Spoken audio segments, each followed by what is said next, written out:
It's 11:59 at Gun Owners Radio, and this is the Penn Patriot, music and the truth until dawn. Right now, I've got a few words for some of our brothers and sisters in the occupied zone. The chair is against the wall. The chair is against the wall. John has a long mustache. John has a long mustache. It's 12 o'clock, Americans, and another day closer to victory. And for all of you out there on or behind American lines, this is your song.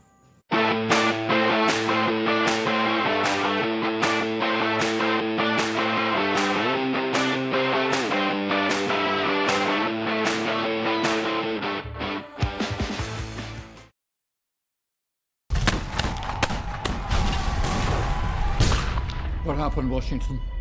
All those bullet holes in your jacket? How are you alive? I don't know.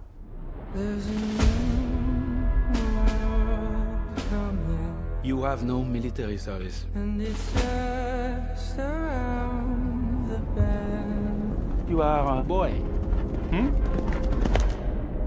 You are not British, yet they send you to speak for them. So that when you fail, they'll have someone to blame.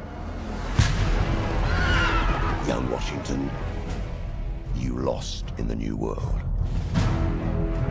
Who does own this land, if not the one who has the will to tame it?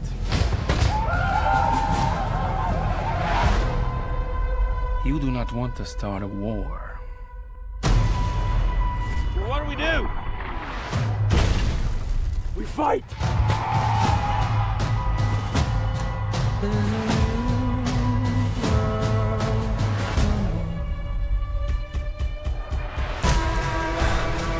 Hold your ground! There is no retreat! What are you called?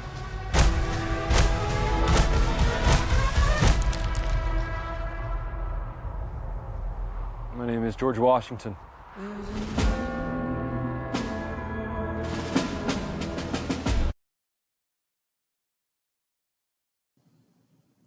Hey everybody, welcome to Gun Owners Radio and happy 4th of July, happy Independence Day. Thanks for joining us. Thanks to everybody that listens to Gun Owners Radio every single week. You know, we've been on for like 10 years now, and every week we bring you the best Second Amendment stuff we can think of, the best conversations, the best guests, the best information, stuff that you need to know. And a lot of people have been so thankful and so generous and with their compliments to Gun Owners Radio. But we could not do it without you. We couldn't do it without all the people that make Gun Owners Radio possible. So thank you all. I hope you had a very happy 4th of July and you're continuing to have a happy 4th of July weekend. What a holiday. I love the 4th of July. We're doing things a little bit different this week because it's 4th of July. We're going to, rather than our usual format, we're going to change things up just a little bit. We're going to hear from activist Chris Cheng, who of Top Shot fame, but he's also a very active and well-known Second Amendment activist here in California. He's a friend of the show. He's been on a number of times. Really great guy. We caught up with him in Houston at the NRA Annual show, and we're going to show you that interview because I think it's very relevant, because I want to talk about activism. I want to talk about activism, the 4th of July, everything that's going on in the Second Amendment world right now. And that brings me to our second interview that we're going to show. We're going to show an interview at the same convention in NRA, Dianna Muller, and she's from Women for Gun Rights. And both Chris Cheng and Dianna Muller have a lot to say about the Second Amendment and how they're involved and what you can do to affect change for the better, what you can do to preserve your Second Amendment rights, what you can do to advance your Second Amendment rights. You know, we have seen a lot of good recently in recent years, more than I really thought was possible in such a short period of time. But there's so much more to be done, and we can't do it if we have nothing but spectators or folks on the sidelines.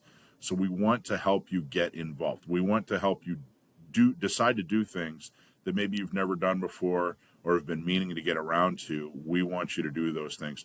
We're also going to hear from the other folks on Gun Owners Radio. Dakota has a few things to say about the 250th anniversary and 4th of July. Sam from Stump My Nephew is going to have a few things to say as well. So sit back, have fun. You're really going to enjoy the show, but get involved. If there's one thing I want you to take away from this show, it's now is the time to get involved. They came out with this movie called Young Washington. It's about George Washington, and it covers General George, President George, before he was the president, and during the time he was actually in the military. It's kind of his origin story. And I thought, man, what a cool movie for us to watch. So close to the 250th anniversary, the 250th birthday of our country. So we have an entire theater reserved just for us. All you got to do is go to sdcgo.org, and buy a ticket. Tickets are $26, not a big deal, and it's just going to be us gun owners there. So it's July 7th, 6:30, starts at 6:30 p.m. It's at the Regal Edwards in Mira Mesa. That's the Stadium 18 IMAX and RPX Theater right here in San Diego, very central spot. Go to our website and buy a ticket, and then come have fun with us. It'll be cool watching this movie together, and I think the movie is going to be a really, really good one. So I'm looking forward to having you there. Again, Young Washington Movie Night, special screening just for us. So go to our website, check it out, and come to the movies with us. So you own a gun. Good. But let me ask you something. Do you know what happens the moment after you use it? The police, the DA, a courtroom that wants you to explain 2 seconds of your life. That's the part almost no training covers, and it's where good people lose everything. Massad Ayoob has taught exactly that for over 40 years, and he's coming to San Diego. July 11th and 12th, he's offering his Armed Citizens Rules of Engagement class, or MAG20 as he calls it. There's 2 ways in.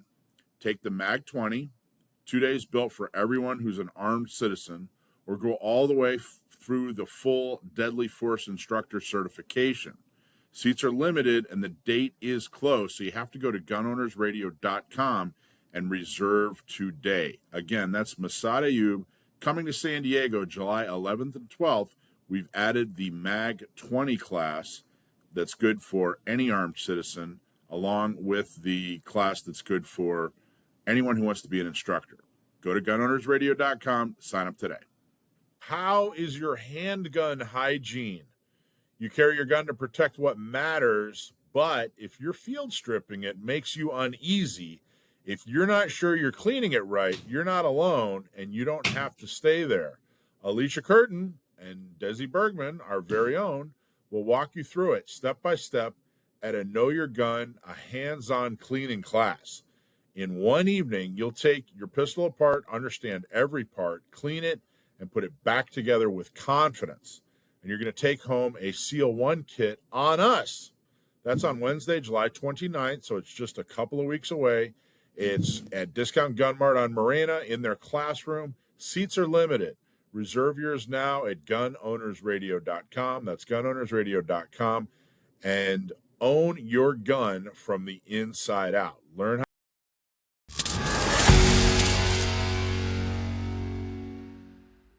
When your rights are on the line and the fight gets real, you need a lawyer who knows the deal. From gun laws to courtrooms, he'll stand by you. John Dillon fights for the red, white, and blue. John Dillon defending your rights, keeping bare arms with truth and might. From GVROs to self-defense calls, Dillon Law Group, he fights for us all. When freedom's under fire, who you gonna call? Dillon Law Group, justice for all. DillonLawGP.com. Now, I'm extremely happy to be in the Washington, D.C. area, so close to the 4th of July, during the 250th anniversary of the United States.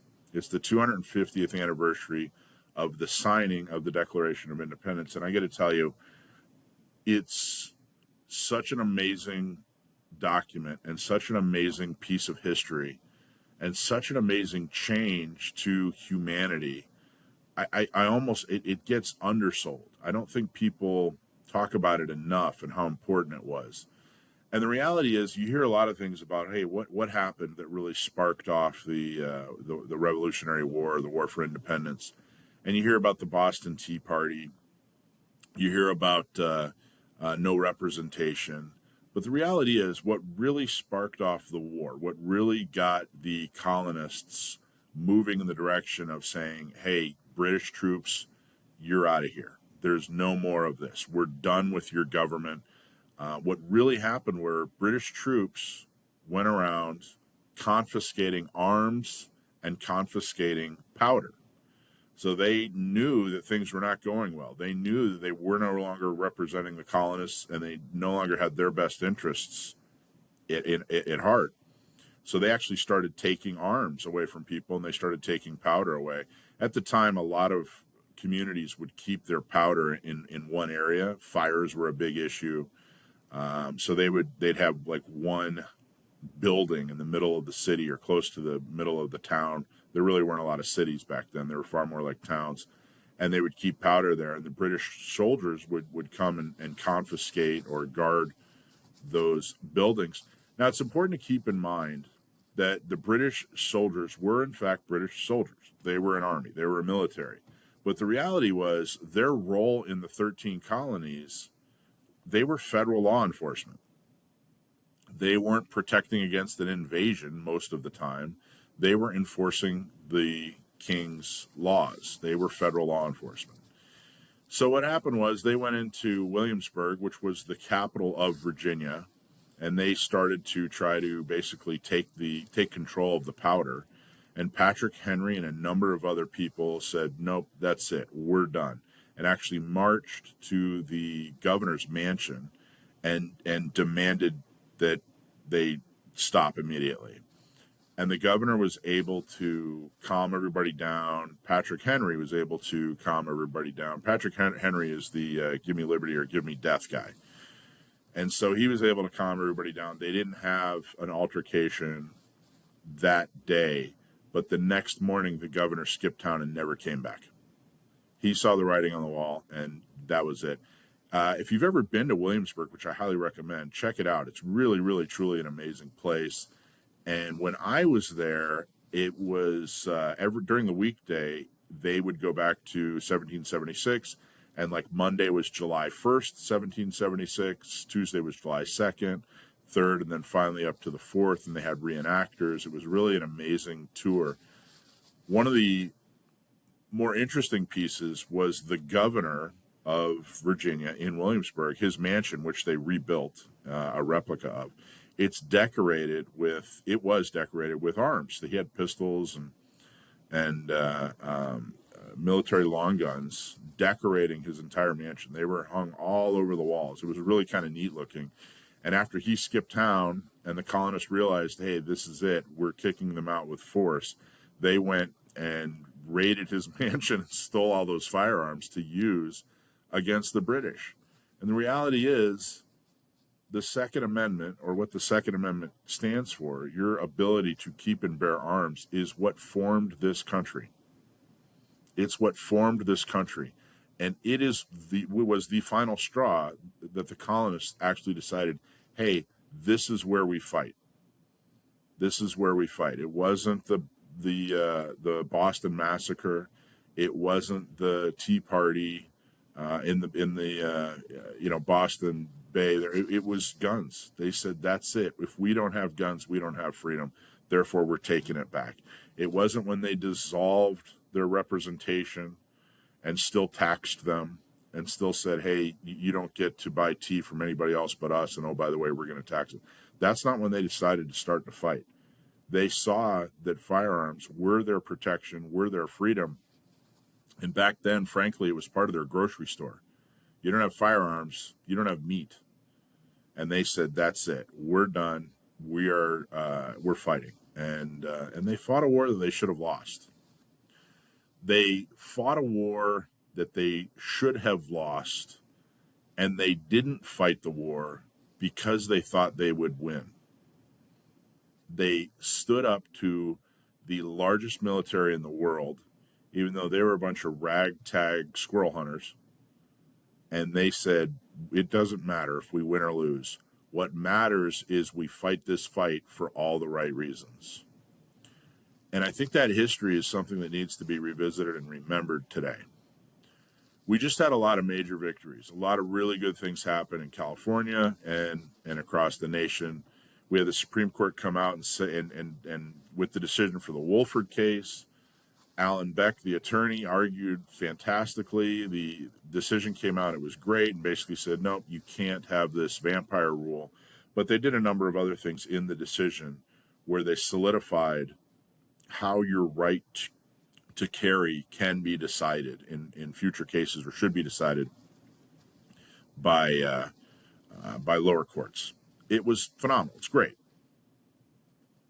But I had a conversation, an interesting conversation with a friend of mine who is a dedicated Second Amendment guy. He mans tabletops. He, raises funds for San Diego County gun owners. He teaches class. He does all kinds of things. He's very active. And he basically said, hey, this is great, but I'm tired of accepting the crumbs, the Second Amendment crumbs. When are we going to solve this entire problem? And I completely understand his frustration. I've been there a number of times.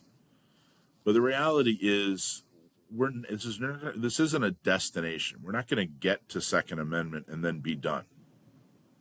The fact is that the United States, the experiment was, we are the government of the self-governed.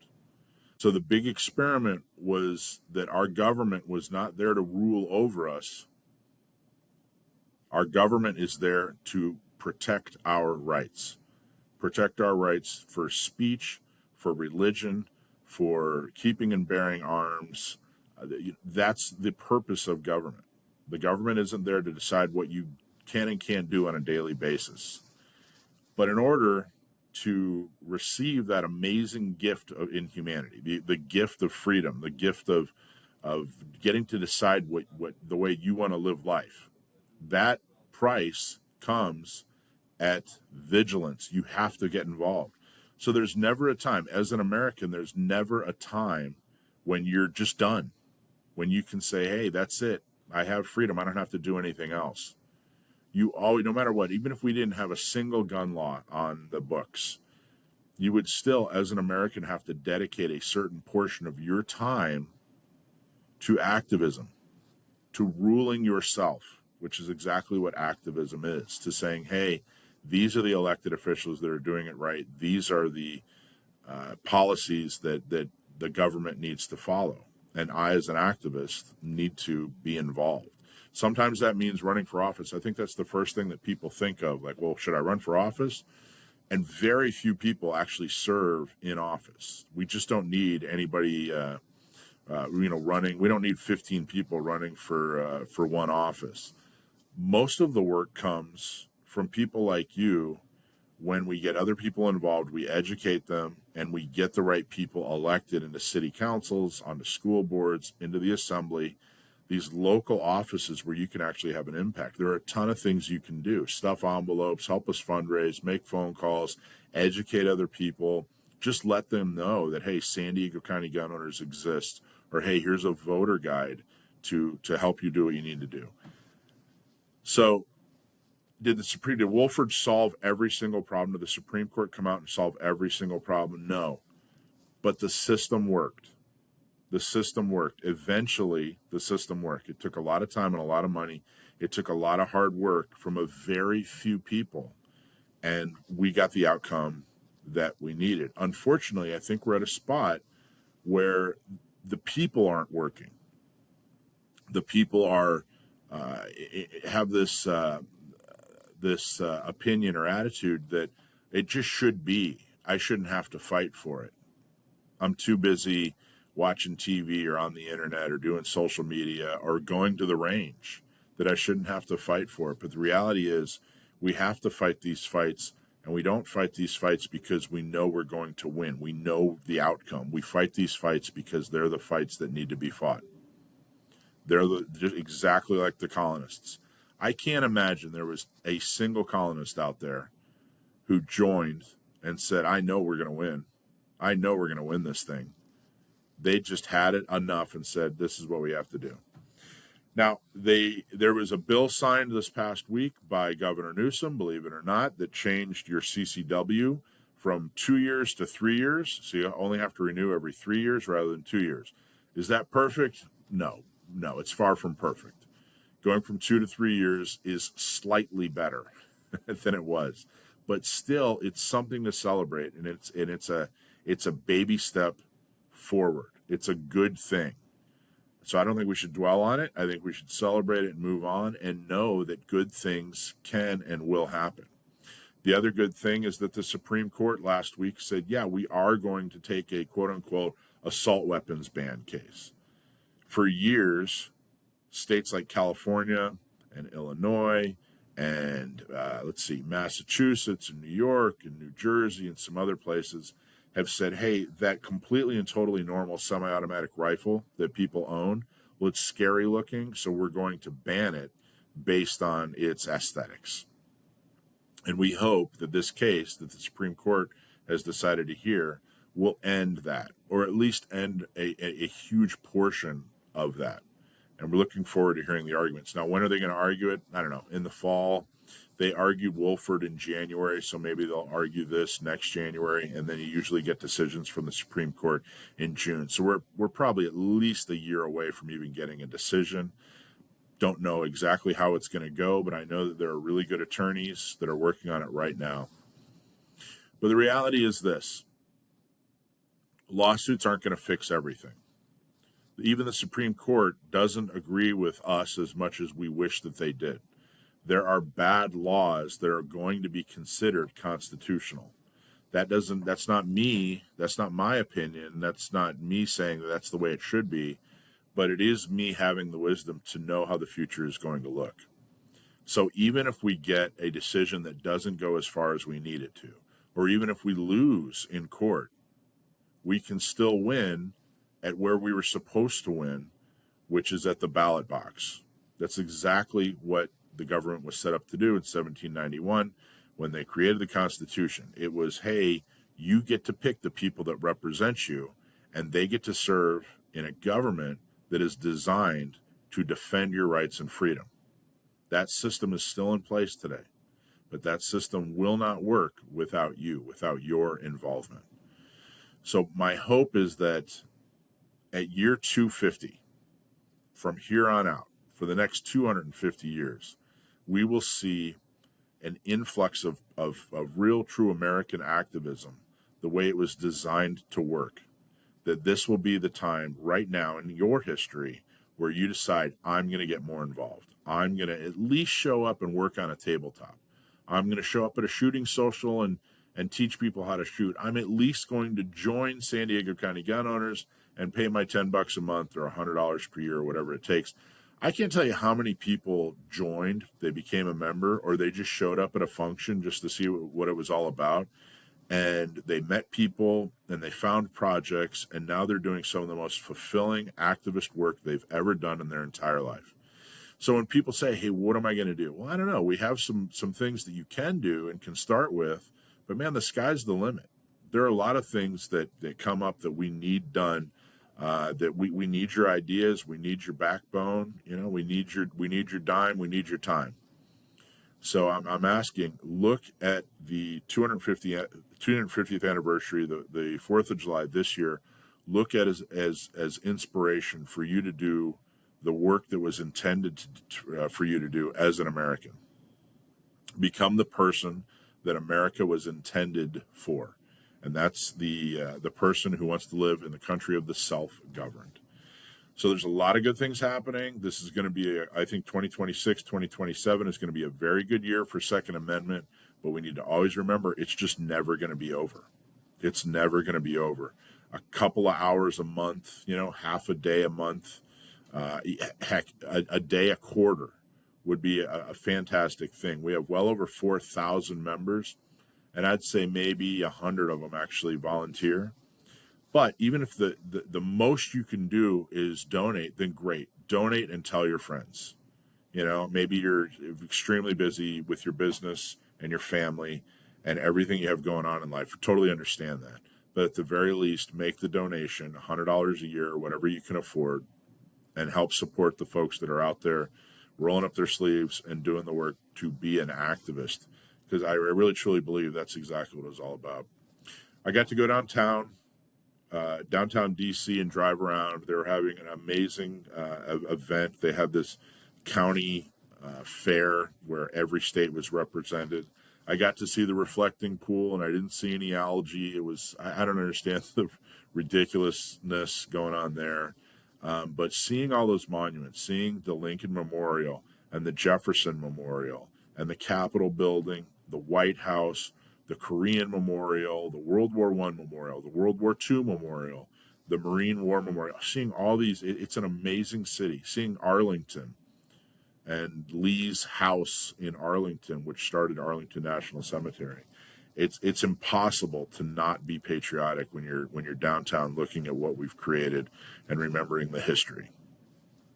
So remember the history this weekend and celebrate it, but then take that message and take their history and make it your future. And that's what we're trying to help you do here at Gun Owners Radio. So participate, come out, sign up, be a member, and remember, you're not fighting the fight because you know you're going to win. You're fighting the fight because it's the right fight to fight. So thank you so much. Enjoy the rest of the show, and I appreciate you being a listener of Gun Owners Radio. Don't keep us a secret. Tell your friends. Let everybody know that, hey, I watch Gun Owners Radio, and here's a segment you might be interested in. Like our content, make a comment, watch it every week when you can. And just thanks so much for being a gun owner, for being a Second Amendment activist, and being a viewer and a member and participating. And there you go. Have a happy 4th of July weekend.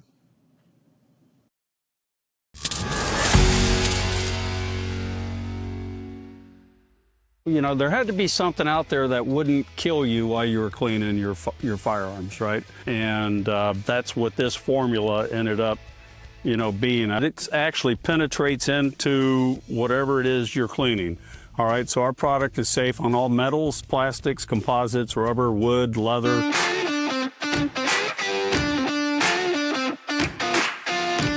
All right, Chris Cheng, we're here at NRA National 2026 in Houston. How you doing, man? I'm doing great. NRA show is always a wonderful event, and Houston always is such a hospitable city. I love California, but obviously Texas has its virtues. Yeah. Do you go to this every year? Or? I'm basically here at the NRA Annual Meeting. Yeah, every year. It's wonderful. Get to see all of our friends, amazing products, a lot of small businesses, in addition, obviously, to all the main manufacturers that we all know and love, but a lot of small businesses here cranking out some and producing some incredibly innovative and fun products. I haven't been in many years. This is the first time I've been to the NRA Annual it's been over 10 years, but I went a few years in a row. Pittsburgh, Houston, I went to a number of them. They're always great, and this one seems really great. They added this, this media row section where, podcasters and influencers, or whatever the title is, people with a microphone and a show, we can do our thing, and I'm so grateful. It's such a good idea, and it was all Amanda Suffolk, I think. I'm giving her she's all amazing. She's amazing. Yeah, she's on the board of credit. Yeah, she's on the board of directors. Right, she's a personal friend of mine, and she has done wonders to help revive the NRA. Right, we are in this NRA 2.0 phase of putting on a newer, a nicer face, right, a more welcoming face to the NRA. No matter what your background is, the NRA is a place for you to be and to enjoy and to learn how to safely operate and store firearms. So, which is, I got to tell you, and that's easy for you to say because you live right in the heart of gun-friendly San Francisco. Yeah. So, I mean, you don't have to worry about that like the rest of us, right? I mean, what's it like being not just a gun owner, but a gun advocate in San Francisco? I don't mean the Bay Area. You live in San Francisco. I live in the Castro district, district of San Francisco, which is, famously hyper-progressive, anti-gun. But, I got to tell you, like any community, right, you find your people. It's interesting. So my communities are, right, the LGBT community and the tech community. And in both communities, there has been an increasing interest in firearms, in particular for personal protection and for safety. You know, a lot of my like hyper liberal and progressive gay friends, they have recently come to question their anti-gun stances 100%. because they've seen how tyrannical the government can be on both sides, right? Both Republicans and Democrats. We're seeing an attack on LGBT rights. And not just rights, but, you know, a lot of the trans community is feeling physically threatened. And, you know, and a lot of them have been physically attacked. So there is just this logical progression, right? And train of thought of, if you are a marginalized community whose life is being threatened or your safety is being threatened, how are you going to keep yourself safe? And if you're like a lot of people in the LGBT community who don't trust law enforcement, well, guess what, right? If you're not going to call 911 and rely on the police to protect you, then who's left? The answer is you, yourself. And therefore, what's one of your options to do that? It's a firearm. So that's been this logical, rational train of thought that a lot of my anti-gun gay friends have been going through. It's been very interesting over the past 2 years in particular to see this increase. I've never had more gay friends approach me and say, Chris, I want to learn how to shoot, and they know me, right? I am their entry point, right, into the gun world, into the Second Amendment space. And it's been very inspiring, right? That people can change, right? That we can, as individuals, change people's minds about civil rights, about the Second Amendment. And this is a very real issue for a lot of San Franciscans, right? And obviously for a lot of Californians and a lot of Americans, that, right? The Second Amendment is for everyone. It's not just for, you know, like middle-aged white guys. It's for everybody, every American who believes in our civil rights and our God-given right to self-defense. I couldn't agree more. I don't think people really realize in the 80s and 90s, 70s, 80s, I don't really remember the 70s. I definitely remember the 80s and the 90s. The 80s and 90s, gun ownership was hunting. Full stop, you know? I mean, there wasn't a lot of defensive carry type information out there. It was just beginning. It was really hunting. It was all about hunting, and it was everywhere. Oh, I'm a hunter. I'm all for hunting guns. And I think it was the end of the 90s when defensive gun use, and I think it started with Florida issuing carry permits is kind of what kicked that off. But by 2000, defensive gun use and carrying for self-defense, it really started to take off. And that message of, hey man, this isn't about hunting, it's about you being able to be safe outside of your home. We were desperately trying to get that message across to everyone. And it does definitely feel like, whether it was effective messaging or whatever it was, it definitely feels like in 2026, that message has at least got a foothold. Oh, I would say more than a foothold. Yeah. I think it's a stronghold, and it's incredible to think that in a generation, right? In one generation, right? We've been able to change the whole landscape, right, of the firearms industry and of the firearms community, right, to move from a solely hunting mindset to a personal protection, a self-defense, a concealed carry world. You know, I grew up in Orange County. I didn't know anybody that was a concealed carry, a CCW permit holder. I mean, in Orange County, it was basically, you needed to be a politician, or, you're greasing the wheels, right? There was a whole Orange County Sheriff's, scandal that happened a decade ago.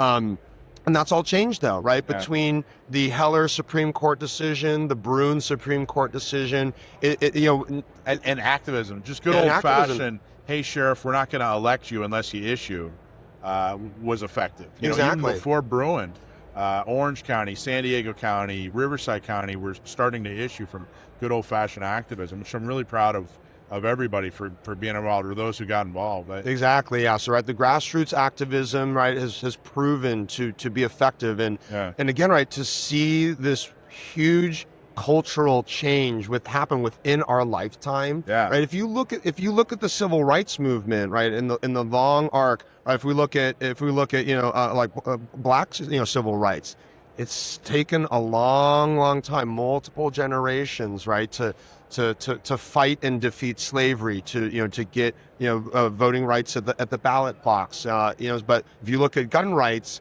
we have made tremendous strides, and I'm very optimistic that we're going to continue to win, not just at the ballot box, but in the judicial realm as well, right? We've got some the assault weapons ban, court cases, the California DOJ pistol roster, magazine capacity, restrictions. I am hopeful that we're going to eventually win on those fronts as well. I am too, man. I'm so excited. I got to tell you, you and I don't talk enough. We see each other at events every couple of years, but that is the exact mindset I love hearing from people, and your passion and everything. It's so important. So how did you break through into the gun community? How did people first hear about you in the gun community? Yeah, claim to fame. Yeah, if you rewind the tape back to 2012, I was working at Google. My whole career started in Silicon Valley. I was working at Google, and this great show, Top Shot, on the History Channel started airing, and it's a great show where they bring 18 competitors from all walks of life to compete with a whole variety of weapons in these crazy fun challenges. I mean, it is like Disneyland for adults with guns. Right. And as an IT, Google tech guy watching, all these amazing challenges on Top Shot, I said to myself, I would love to do that. It's like fantasizing about like being on The Price is Right or being on Wheel of Fortune or Jeopardy one day. And I was like, let me just apply and see what happens. And long story short, I got casted. I trained for 5 months and treated training like a full-time job. I'm a self-taught amateur, right? I'm a civilian. I don't have a military or law enforcement background. My father taught me how to shoot at the age of 6, but we didn't shoot very often. Like, we only went every 3 to 4 years. And it was a Ruger single 6, it's a 22 6-shot revolver, and a Smith & Wesson 36, just snub-nosed, 38 special. These are not guns that you're going to become, highly specialized or highly trained, competitor with. But those were the guns that I learned on, and I wanted to train to win, right? That was the whole goal. If I'm going to do something, I am going to go all in, and all my effort paid off. And so to answer your question about, my entry into the firearms industry and community, it was after winning Top Shot. Nice. Congratulations. Yeah, thank you. I mean, it was incredible to win $100,000, right? This is only in America. Yeah. Can a civilian go onto a TV show, shoot machine guns and all sorts of pistols, rifles, and shotguns? And I won my season with a grenade launcher. They pay $100,000. Welcome to America. Yeah, I won $100,000 in this shooting competition, and then also won a professional marksmanship contract with one of the largest retailers in America, Bass Pro Shops. Oh, wow. Right, so Bass Pro Shops, Johnny Morris, the whole team there, just incredible. 4 years of my life after that. I was coming to the NRA Annual Meeting, to the NSSF SHOT Show, which is an incredible experience. Bass Pro Shops, flew me all across the country doing grand store openings. They really truly embraced you. They were like, yeah, boom. They grabbed you and said, this guy, we got plans for you. The industry embraced you, and advocates embraced you and said, hey, and I think that's great. It was wonderful, right? And so when my book, Shoot to Win, came out, that became a part of my Bass Pro Shops appearances, right? So book signings at the new grand openings for all these Bass Pro Shop stores that were opening up. I've had lots of manufacturers and retailers here at the NRA Annual Meeting, at SHOT Show, and other gun shows host me for book signings and autograph events. So it's just been a phenomenal experience, and it has really exposed me to some of the best parts of America, and meeting some of the most incredible Americans, some of the most incredible people who are now my best friends, right? I see a lot of my gun friends, more than I see some of my friends, back in San Francisco, because I travel so much to see all of our Second Amendment friends, gun friends, and pro-freedom, pro-civil rights friends here on the road. Dakota, how I can tell, listening to his Top Shot story, how you can tell he's from Orange County?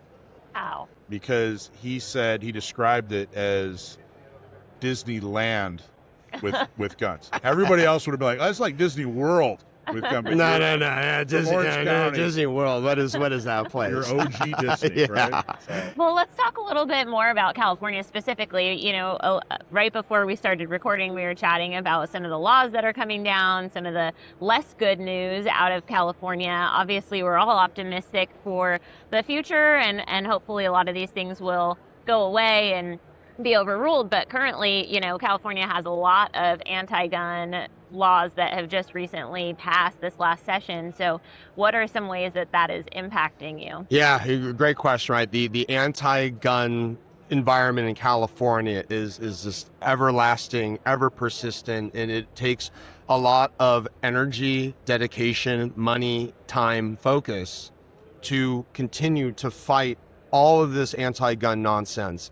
And so, you know, recently I got 2 new staccatos, very excited. But right, as many of your listeners may know, staccatos have been around for a long time. You know, they're STI before they were staccato.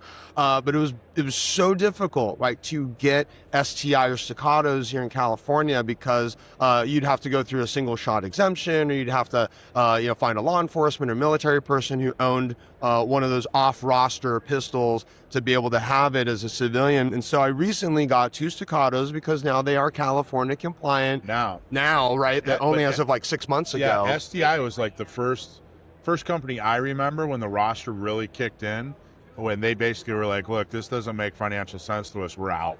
Like they actually made a statement saying we're done. So to see them come back as staccato, but to see them come back and you can actually, they're on the roster now. It's amazing. Yeah. Which I think is a testament to the hard work people have done to try to chip away at this ridiculous roster. I mean, the work's not done, but yeah, we're definitely going to have to keep on going. Like ultimately, the California DOJ roster needs to go away. The whole pistol roster, it's a scam. Yeah. It's the government fleecing manufacturers and making it harder to do business in California. It's making it harder for law-abiding citizens like all of us to purchase, right? We'll talk about you were telling us about your AR difficult. Talk about that. Yeah, right. So, it's as a competitive shooter, I used to be in 3-gun, and I have a lot of AR-15s, but it's been about 10 years since I've needed or wanted to buy an AR. So, I'm talking with a manufacturer, right? They're planning to send me some ARs. I'm really excited. But so I'm talking to my FFL because it's been a minute, right, since I've last gotten a quote unquote assault weapon, and so I was asking them, okay, so how do I want to make sure, right, that these ARs are coming to you in a way in a form that is compliant, that I don't want to do this all above board, and so the FFL says, okay, so you've got some lowers, you can either send the AR lowers completely stripped, that's fine. You can send them the completed lowers. And I'm like, okay, wait, so if they're completed, do they need a fin? Do they need a fixed magazine, like a comp mag? I'm like, no. I'm like, okay, that's interesting. And then I'm like, okay, well, what if it's a completed rifle? I'm like, all right, so if it's a completed rifle arriving to us, it needs to arrive California compliant. Yeah. So it needs to have a fin, or it needs to have a fixed magazine, like a comp mag or whatever. And I was like, okay, so well, what if you send me the lowers, completed lowers, and then you send the completed uppers, but we just sort of do separate, drossing 4473s, or, well, back in the day, like, you don't even need to do 4473s for uppers. Like, I lived in I came from a world where I can just have the uppers sent to me directly. Just a hunk of metal. Hunk of metal, right? Either completed upper or just send me the components. And they're like, nope, because of a new California law, whatever, AB yada yada yada, that took effect January 1st. Even barrels, just naked barrels, need to go through an FFL for what they said was a soft background check. I don't even know what that is. I'm going to be finding out here soon enough. They call it a soft background check? At least that's what I heard. Okay. Yeah, and maybe I was just like fuming from frustration of this whole, like, why are we having this conversation, right? Where, right, 3-4, before January 1st, 2026, I could have had, a completed upper just mailed to me, or I could have had a barrel replacement mailed to me directly, like, no problem. And now I've got to go through an FFL. And this experience trying to get the AR and the upper and all this other ridiculousness you have to go through, this has now discouraged you from starting a drug dealing violent gang. Right. Yeah. You're So no longer going to. my master plan, right, to create this gang. Yeah. Right. It's ridiculous. But in all seriousness, does this keep people safe? Like, is this effective? Like, what do you think is that? Yeah. If you're, should we be reasonable and say, hey, we're just trying to stop bad people from doing bad things? Is this the way to do it? This is absolutely not the way to do it. Right? This is not a reasonable, gun violence, solution. There's just absolutely nothing reasonable about this from a civil rights Second Amendment perspective. If you're an anti-gunner, this is very reasonable because it's gumming up the machines. Right? It is making it harder for law-abiding FFLs, gun shops, gun ranges. It's making it harder for them to do business in California. It's making it harder for California residents to exercise our Second Amendment rights. So if you're an anti-gunner, right, this is a great law, right? But it is not actually making us safer. So that's where this all falls apart, right? Even if you're an anti-gunner, right? If I put my anti-gunner hat on and I'm like, all right, I want to do everything I can, right, to make my community safer, this is not the way. Right? This is not the way. We're not taking guns out of the hands of criminals. We're not increasing penalties for bad guys who are committing crimes with guns. Right? We're only making it harder for law-abiding businesses and law-abiding citizens to do business, to exercise their Second Amendment rights, defend themselves, while all the bad guys are still able to get whatever kind of guns they want. Right? We're going.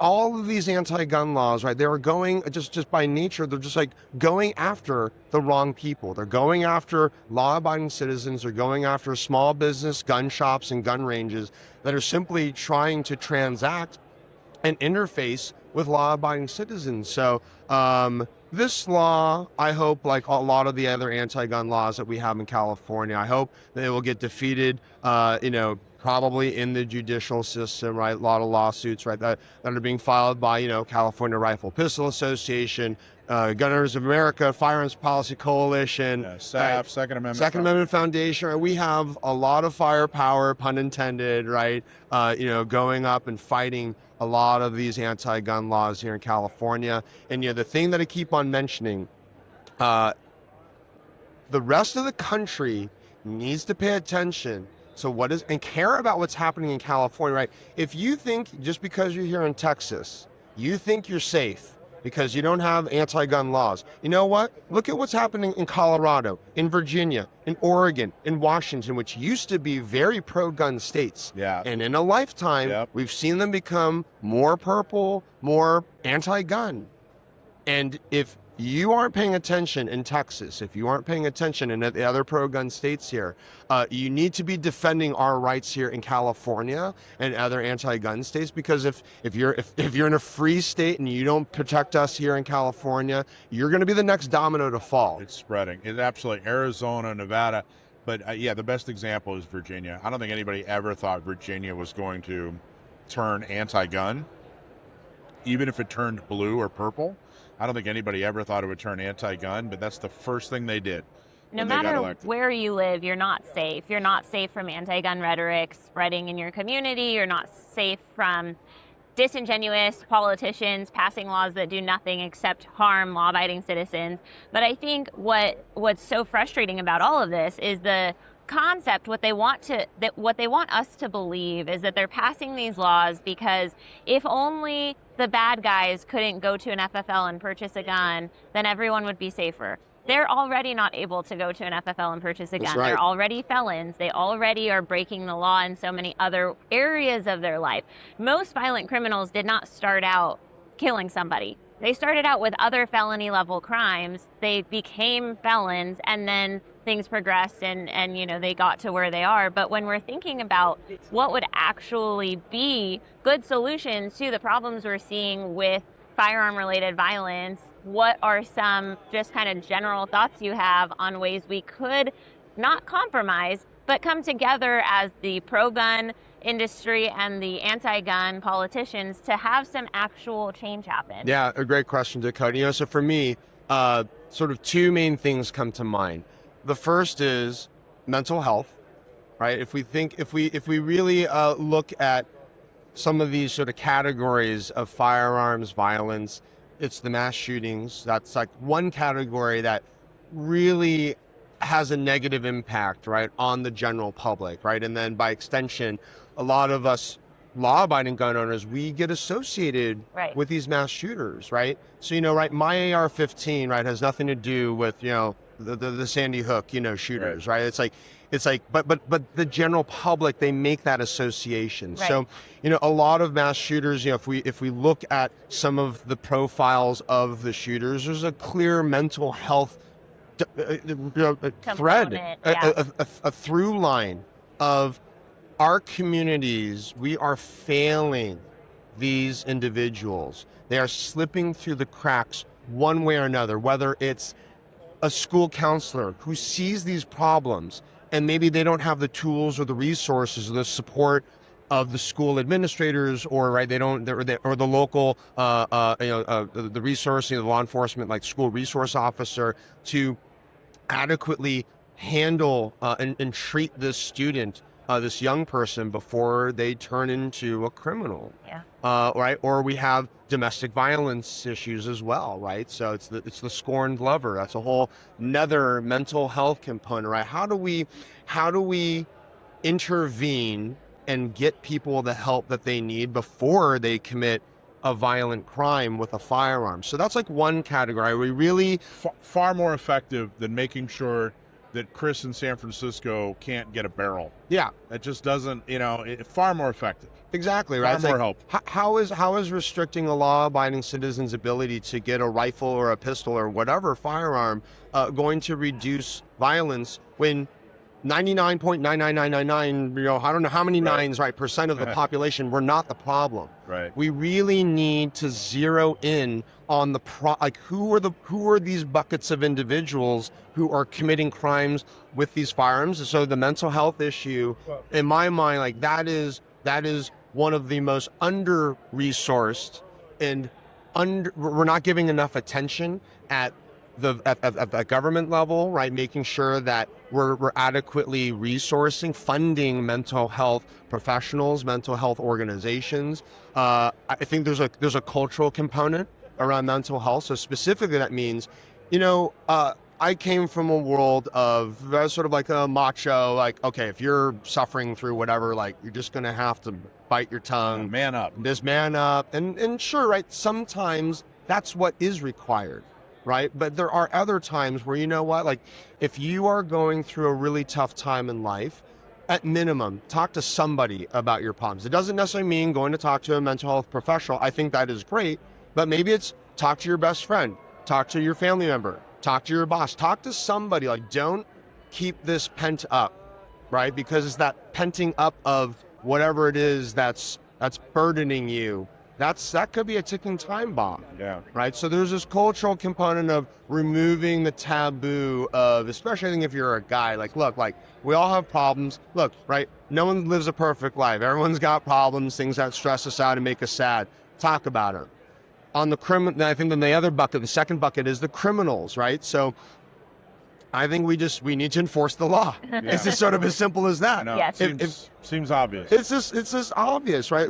We just need to empower law enforcement and support law enforcement in going after bad guys. And we need district attorneys, right, who are going to press charges, who are going to prosecute, who are going to jail. And we need judges who are going to levy maximum sentences, right, where it's called for. Right. Right? Like, look, I mean, there are sure moments where we need to be compassionate. But I think in general, like, we should be really considering maximum sentences, especially if they're enhanced crimes, right? Violent crimes with firearms where people are dying. Like, you should be maximum penalty, death penalty. Which is very out of vogue in California. I mean, it's out of vogue, and in California, for a state that seems to care so much about people killing each other in the streets, they sure seem to let a lot of people back out onto the streets to kill again. We seem to care more about the criminals than we do about the victims, and that's just wrong. We need to flip that on its head, right? There you go. We need to, and that's justice, right? When the victims, the bad guys, be punished. Yeah. It'll help. Chris, awesome job. Thank you so much for everything you do, but for taking the time to sit down with me and Dakota and coming out to NRA and just being such an effective voice. Thank you. Thank you for having me. All right, man. I'll see you soon. Indeed.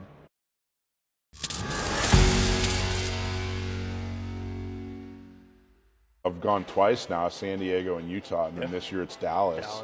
I just love it. I think it's great. It's so, and the thing I love about it is it's super, super useful.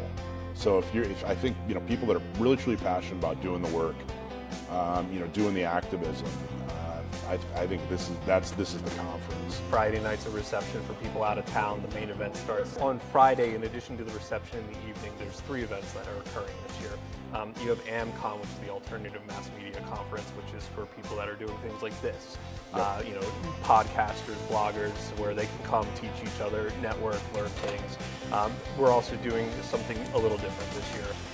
We did break out a room for state groups to get together so that they can have a little bit more of an intimate session where some of the things that might not make sense to talk about with the general public, where people might get lost or not care as much, they're going to have the opportunity to kind of sit down with one another and teach each other more in depth about things they're doing and have that networking.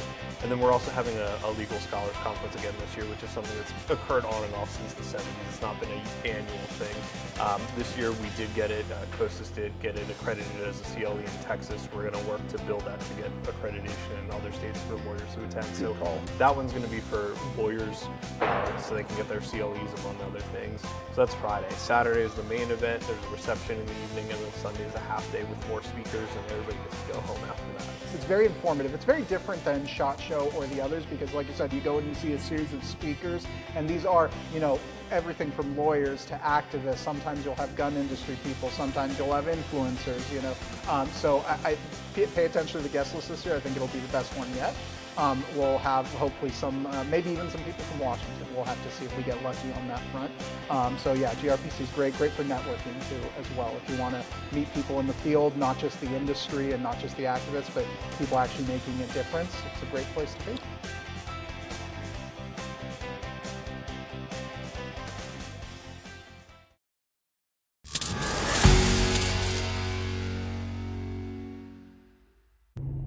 Hey everyone, this is Dakota Adelphia, one of the co-hosts on Gun Owners Radio.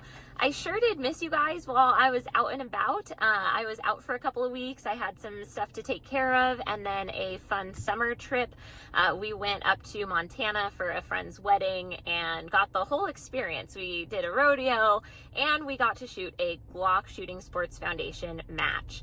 For those of you who don't know, GSSF has matches all over the country at tons of different ranges, and the setup is actually really cool. So I wanted to kind of explain what the match was like and why you should go attend a GSSF match. So GSSF matches have 3 stages, and at each stage you get to attempt it 3 times or 4 times, depending on which stage it is. What they do is they give you penalties for if you have a miss or if you get your shot outside of like the A ring, like the best area of the target. And then they give you a total time for all of your runs. So, you know, if you got 3 attempts, they add up your 3 attempts. If it was the stage where you get 4 attempts, they add up your 4 attempts. And then they give you like a total time for all of your strings and stages. And then that is what determines whether or not you get, you know, where you end up in the ranking is like what your total time ended up being. So you have all sorts of different divisions you can compete in. They have optics categories and iron sight categories. They have a Glock girls division, which was fun. I was able to get a 2nd place finish in that division. And then they also have like basically an optic version where you can use a stock Glock with an optic on it. If you have done anything else to your Glock, then it puts you in a different category. But I also competed in that optics division, and I was able to get 7th place overall, and that was a mixed gender category or division, and so that was also a lot of fun. One great thing about GSSF is that they have great prizes. They can give you Glock certificates, which obviously not so helpful for those of us in California, but there's also cash prizes. I think I walked away with $275 from this match, so it was super fun, a great way to get involved, and it's not one of those matches where you have to be able to use a holster or be comfortable running in during gunning, there's no movement at all. You're standing still for each of the 3 stages. One of them is just a plate rack, so it's all steel. The other ones are cardboard. One is cardboard only. There's five pieces of cardboard, and you have to hit each one twice, similar to USPSA. But you hit them all from a standing still position. So you just stand there and shoot 10 times. And then you've got one stage that has cardboard and a piece of steel. But that's it. They're very simple courses of fire. And there's, like I said, no holstering, no running. Like you can do this no matter how old you are, no matter how, immobile you might be, if you've got an injury or something. GSSF matches are definitely for everybody, and a great way to get into competition if you're worried about starting out at a bigger match. You don't have to. You can just find your local GSSF match. So I hope you guys enjoy this compilation of clips from my GSSF match in Missoula, Montana. Are you ready? Stand by.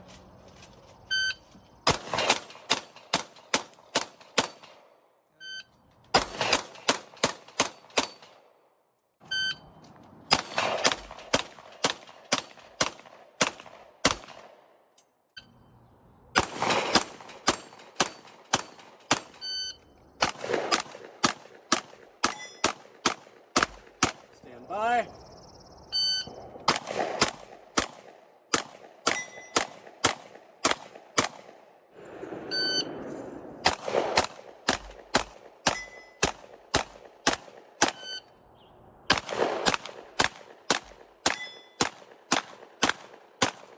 Bye.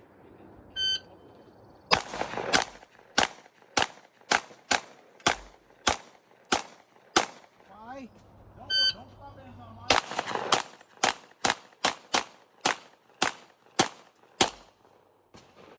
Maybe I'll see you out at a future GSSF match. Last but not least, I wanted to give a shout out about an upcoming event. On July 11th in El Cajon, there is a grand reopening for Clothian Sons. And if you know anything about Clothian Sons, they have done great gunsmithing work for a very long time. And they're having a vendor area for folks to set up booths. I'm going to be there. I think maybe some San Diego County gun owners folks are going to be there as well. And then they also are going to have food available for purchase. So it's going to be a really fun community event, July 11th from 4 to 8 p.m. at the new location of Clothian Sons. And we'll actually throw a flyer up so that you guys can RSVP. There's a little RSVP link on there so that they can get like an estimated head count. But that should be a really fun event. I'm really looking forward to it. And without further ado, I want to wish you guys a happy 4th of July. And I hope you enjoy this monologue of my thoughts about our 250th anniversary.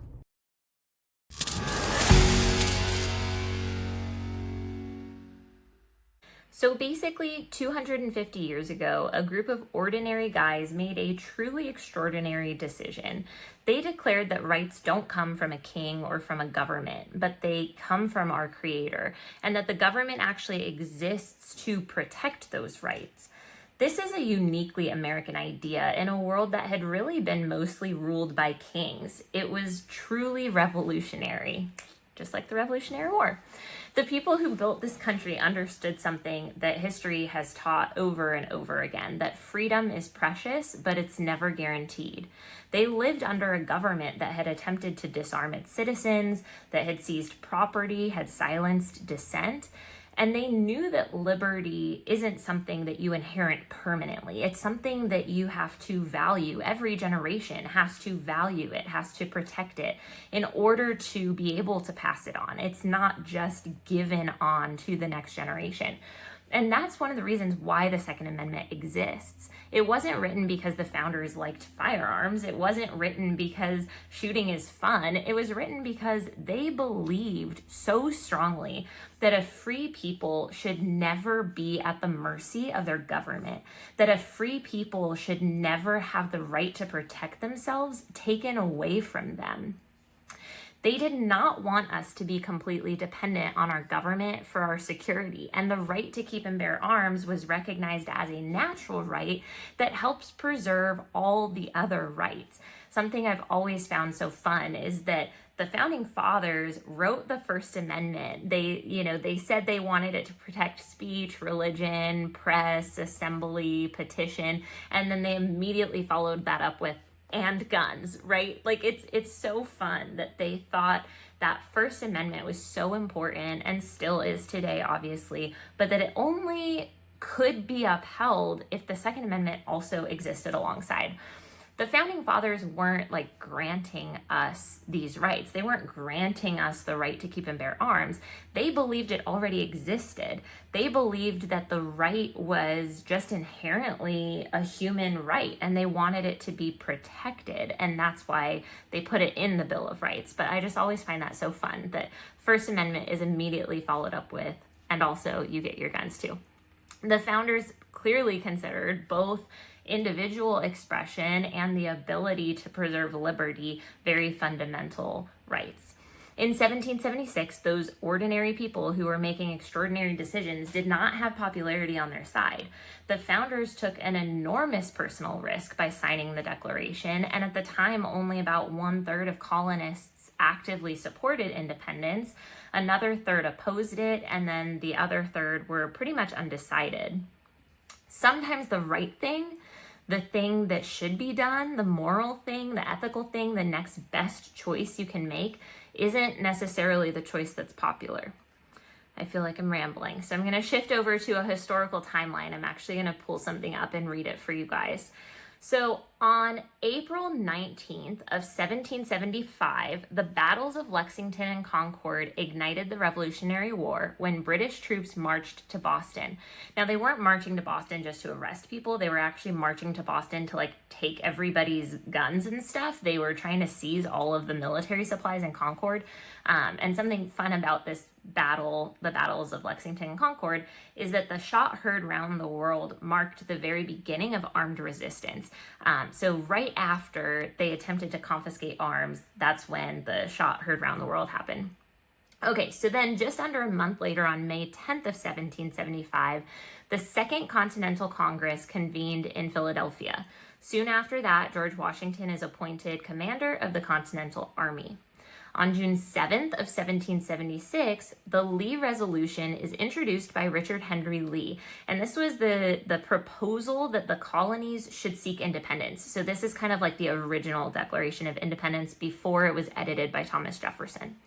10 days later, the Battle of Bunker Hill demonstrated that colonial forces can stand up to the British Army, despite the fact that they ultimately did end up yielding that ground. July 2nd of that same year, 1776, the Second Continental Congress voted to approve the Lee Resolution. So that's really the day that the colonies legally declared themselves free from Great Britain. And kind of a funny historical thing is that John Adams actually thought July 2nd was going to become America's great holiday.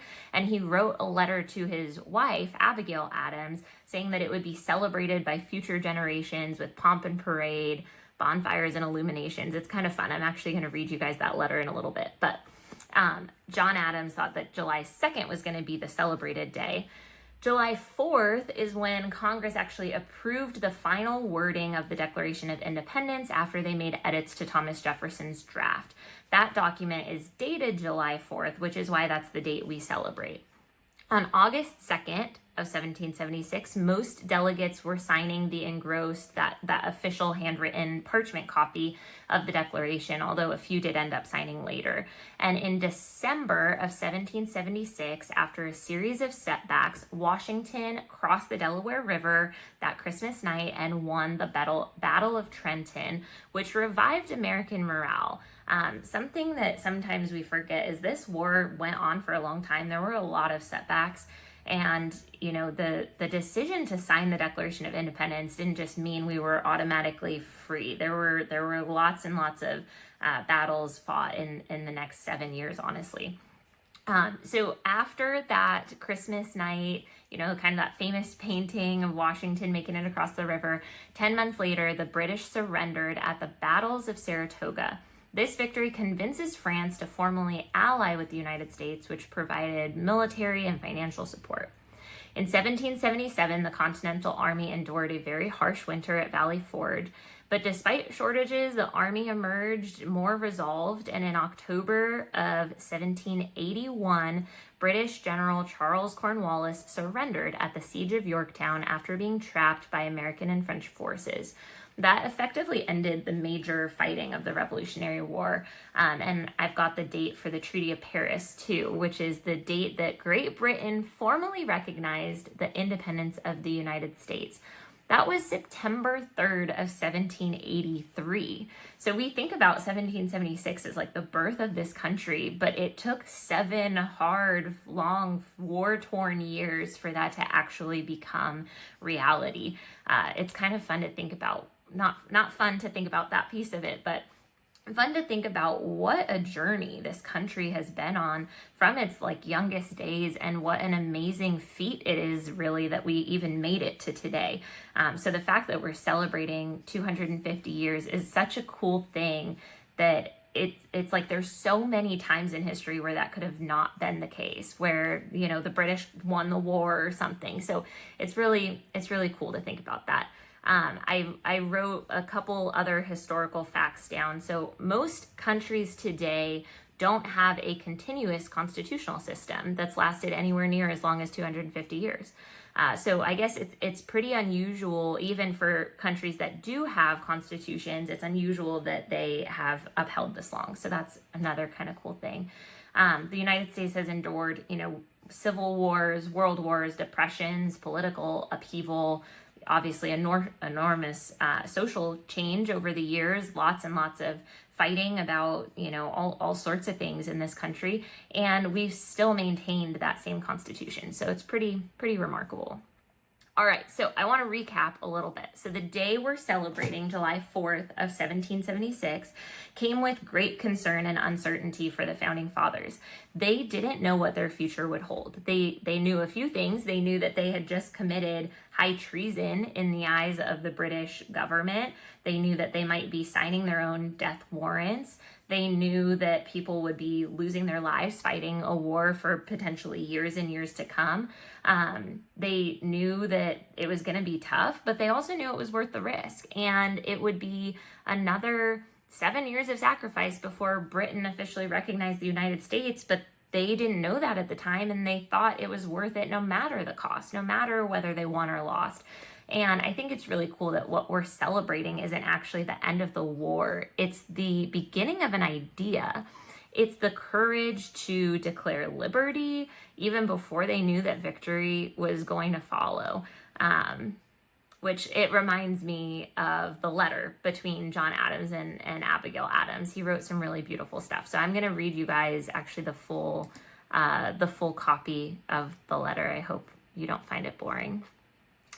The second day of July of 1776 will be the most memorable epocha in the history of America. I am apt to believe that it will be celebrated by succeeding generations as the great anniversary festival. It ought to be commemorated as the day of deliverance by solemn acts of devotion to God Almighty. It ought to be solemnized with pomp and parade, with shoes, games, sports, guns, bells, bonfires, and illuminations from one end of this continent to the other, from this time forward forevermore. You will think me transported with enthusiasm, but I am not. I am well aware of the toil and blood and treasure that it will cost to maintain this declaration and support and defend these states. Yet through all the gloom, I can see the rays of ravishing light and glory. I am well aware that the greatness of the task will require great sacrifices, but I rejoice that I am counted among those who may help in the cause of liberty. The letter actually goes on. He's got some personal remarks for his wife, but I just think that's such a beautiful sentiment. Just as John Adams knew that the America he was envisioning was worth all of this, he didn't know what the true cost was going to be. And he was rejoicing in the future of America as he saw it in his mind's eye, knowing, you know, whatever might happen would happen. But the rest of the country was also celebrating this potential future that they didn't even know for sure yet existed. The city of Philadelphia was actually the first place to have a formal Independence Day celebration. And it wasn't held after the war was won. It was actually held in the middle of the war. The fireworks in Philadelphia were not celebrating comfort or prosperity. They were not celebrating, the end of a war and the freedom of the country. They were celebrating the concept of hope, the idea that liberty was worth fighting for, and the belief that this was worth it and that it would be worth it, and the America that they were envisioning would exist in the future. So I don't know, when you watch fireworks this weekend, you're participating in a tradition that's almost as old as this country.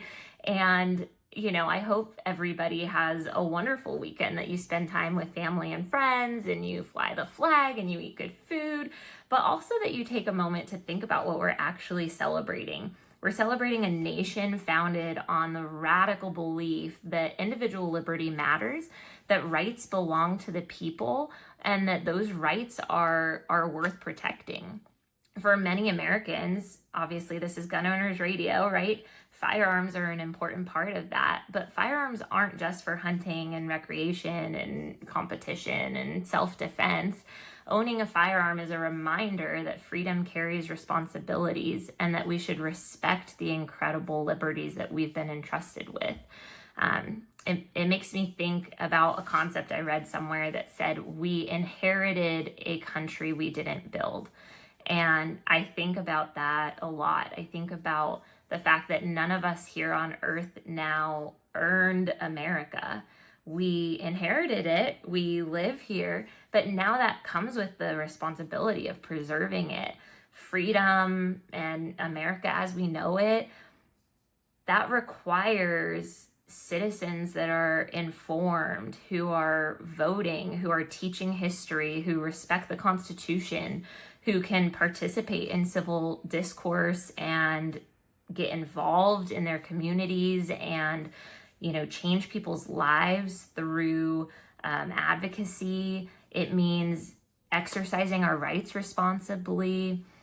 And for me, a big part of kind of being a good steward of this gift I have been given, this privilege, I view it as a privilege to have been born and raised in this country and to hopefully, rear and raise children in this country.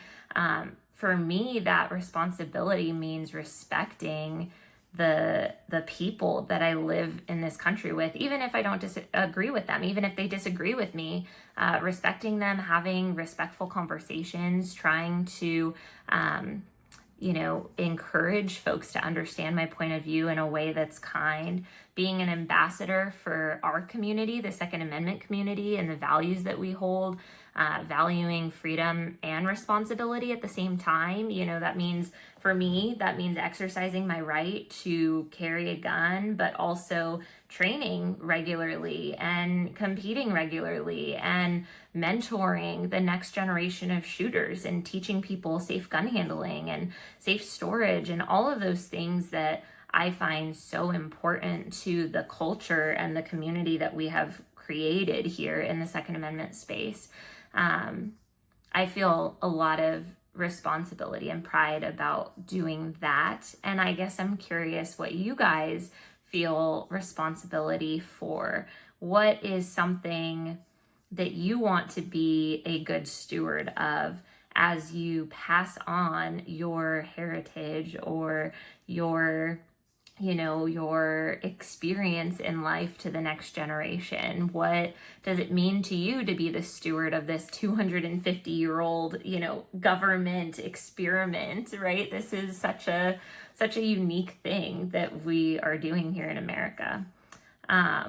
But okay, I feel like I've gone on long enough. Happy 4th of July. I hope you guys have a wonderful 4th, celebrate with friends. Happy 250th birthday to the greatest experiment in self-government the world has ever known. And God bless the United States of America.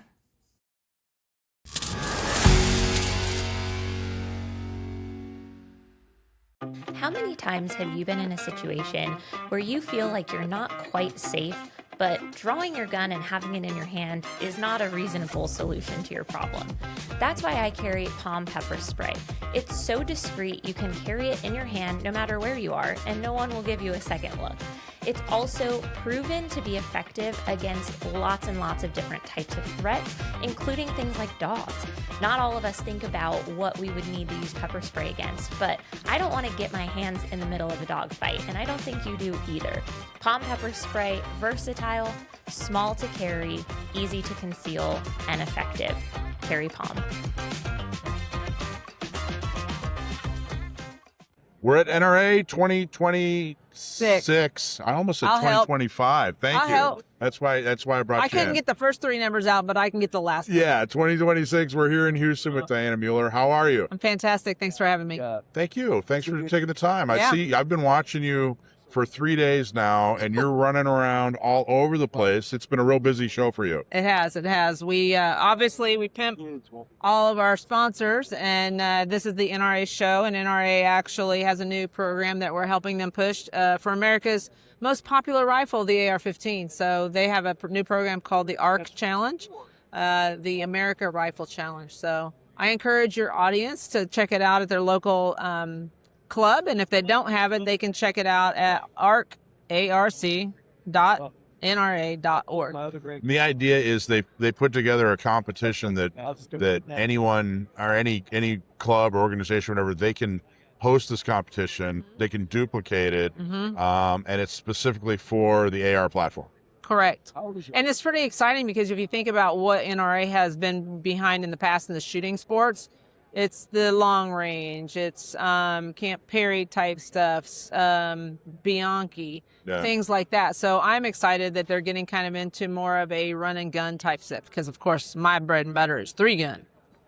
Tell us about that. How did you get into 3-gun? Well, I am a reformed barrel racer by trade. So I've been on horses all my life, and I lived in a barn that I built with my horses, and Tulsa, Oklahoma police officer, and they built a range and started hosting competitions, and it's right beside the police department. The range is beautiful range, USSA in Tulsa. And I thought, you know what? my dad and I dabbled in competitive shooting when I was a kid. Yeah. And I forced myself to go back to shooting just to get behind my gun and get some practice. But I fell in love with the people. And then it took me about a course of 3 years to sell all my property, all my tack, all my horses, all my total shift into shooting competitively. And then I turned it into my second career. Oh, wow. Yeah, I don't think people think of competitive shooting as training as much as they should. I know when I started doing just local like IDPA style competitions just for fun. Yeah. But it really makes you a lot more comfortable with your firearm, makes you a lot more comfortable in situations where you may be in a defensive gun use situation. It's like training without even realize you're training. It's fun. You're getting the repetitions in. You're getting intimate with a tool that could save your life. If things go wrong on the clock, it has that pseudo nervous effect and the negative things that you don't want to do that in real life. Yeah. So yeah, I think that it's a fantastic way for police officers, civilians to train and to be more comfortable. Bless you. To be more comfortable carrying every day. And are you still law enforcement? No, I retired in 2014 after 22 years with the Tulsa Police Department. How did that feel, retiring after 22 years? It was weird. I thought I'd stay 25, and Yeah. the Lord had some other plan for me that included this whole path that I'm on right now that I didn't prepare for, I didn't plan for, and that's just where I'm at. So. Do you feel like a civilian when you're walking around, like concealed carry? You know what I mean? Or do you No. still feel like an off-duty cop? Does that make sense? Yes, it Is that a good does. And question? it's kind of a two-part question because I don't really feel like I need to solve everybody else's problems anymore. But I do feel that comfort of having the retiree card. It's called a 218, HR 218, that allows me to carry where other civilians don't carry. No. So I do have that Some luxury. people are a little more equal than others, aren't yeah, they? I'm a little more equal than you, and I know it. So, is there a difference in carrying concealed as a civilian, as opposed to carrying when you were? I mean, obviously cops carry openly, but is there a difference in the way you carry or the way you assess situations? Or No, I think if anything, I'm probably more aware post law enforcement of carrying on more of a regular basis and everyday carry. And what do you carry? tourniquets? Like I didn't carry a tourniquet until the Pulse nightclub shooting. Oh wow. And that will open my eyes because I was like, all those people bled out when they could have been saved if they're a $30 light piece of equipment. I got to tell you, you know who John Correa is? Yeah. One of the things he has changed about what I do is through all his research, he said, hey, look, almost never ever see someone who needs an additional magazine, needs an extra mag. But I've seen a ton of people who need first aid, who need a tourniquet. Right. So he basically said, look, you want to carry an extra mag, that's fine. You're probably not going to need it. Right. But if you're carrying an extra mag at the expense of carrying like an IFAC or at least he said you're making a huge mistake. Yeah. And a flashlight. I've learned a lot with a flashlight. You know, a handheld flashlight. I don't go anywhere without a flashlight these days. What is your daily carry? What are you packing? SIG 365 or a Smith. Shield? Yep. Boy, both those have just come on so strong, haven't they? Yeah. Especially that 365 has gotten so popular. Yeah. People love it. They're just both really easy to shoot. Yeah. And comfortable and concealable. What do you compete with? You do 3-gun. I do 3 guns. So my rifle is a Daniel Defense 223, an M4 V7 Pro.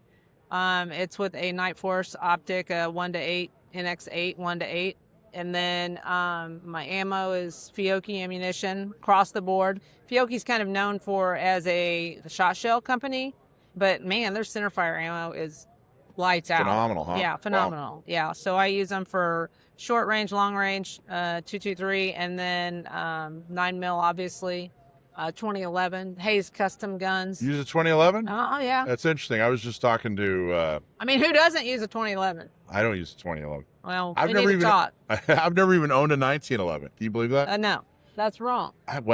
I've only owned. I have a couple of Glocks, and that's all I have really as far as pistols. Was that lame?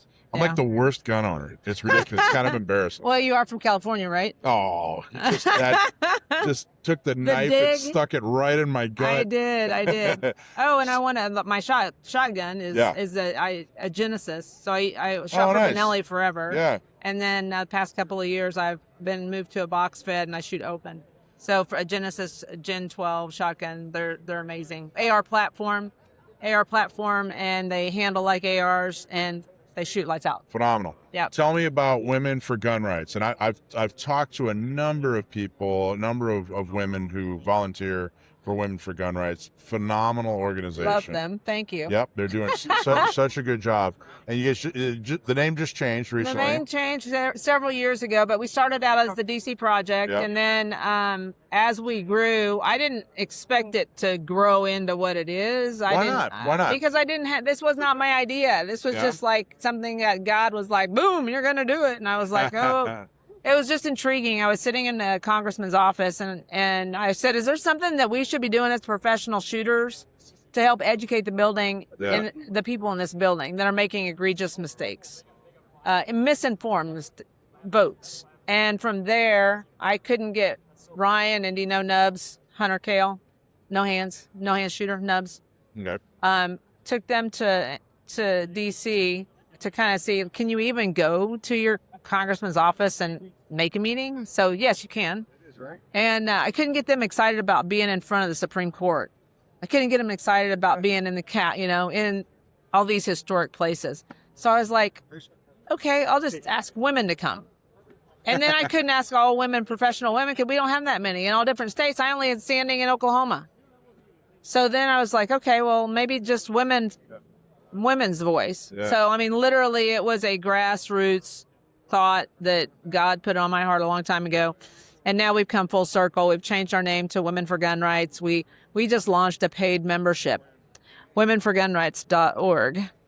For the past 10 years, we haven't been a paid membership. We've had free to join and get your email and get our email lists or our newsletters and stuff like that. But we're doing good work that nobody else is doing, and we need the financial support, that revenue. Yeah. So that's going to help. We're partnering with amazing companies that want to help us and want to see us succeed. So how do you feel about the political landscape in the U.S. when it comes to Second Amendment in 2026? holy cow.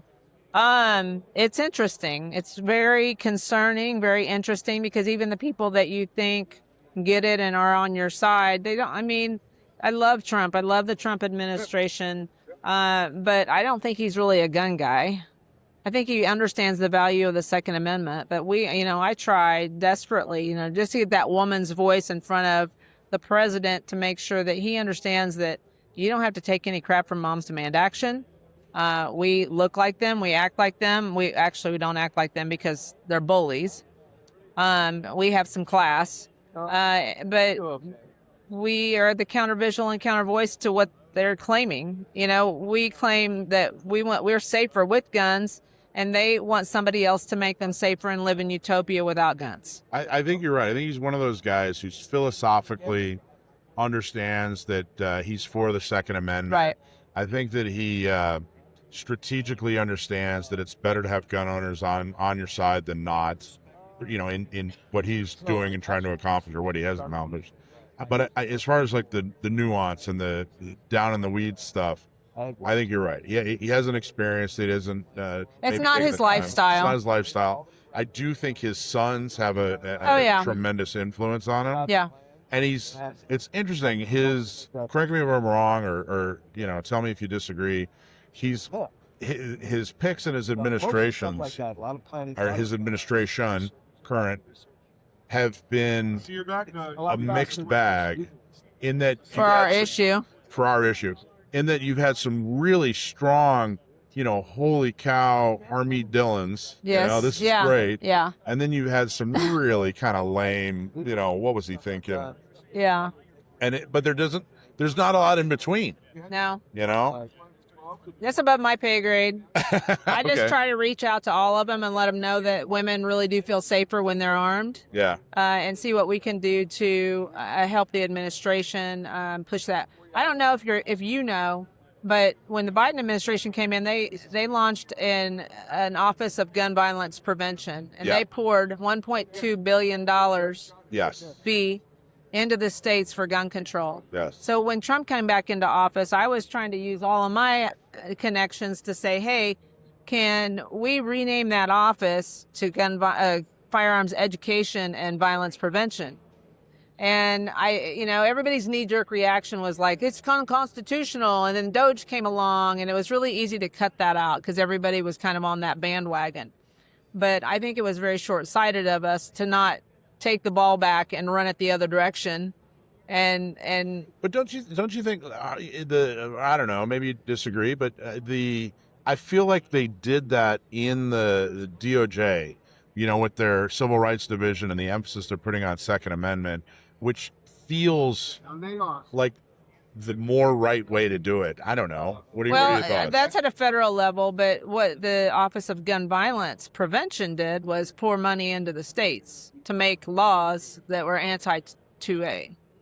So if we don't do the exact opposite of that, we're losing ground, and we're not pouring that kind of money into it. So my second ask of the White House is to have a Second Amendment Council, so that all the people in the Second Amendment space can at least get together and strategize and advise if if the White House needs advice on whatever, or wants our opinion, they can ask for it. But it's more important for us to be able to be in the same room together and strategize and move as a team, because it seems like our opposition moves as a team. Yeah. And they have money. They do. They have so much money poured into them to destroy our country and destroy our Second Amendment. So that's why I think there's strength in numbers. Yeah. Have they articulated pushback on that? No they pushback. Just haven't done it? No pushback. We just haven't come to fruition yet. I've shopped it around to some different White House connections, and I'm still not. I'm hoping that it'll come true. I think it's good for the administration. I think that, if our community sees the administration do a Second Amendment council, that's kind of a bone to us. And that might make them show up to vote at the midterms. What are your thoughts on NRA and the changes that have been made? I think it's very positive, and I'm excited to see it. I'm excited. It's a big ship, and I'm just encouraged. Do you have, what kind of relationship does Women for Gun Rights and NRA have? Very complimentary. We don't do what they do, and they're not doing what we do.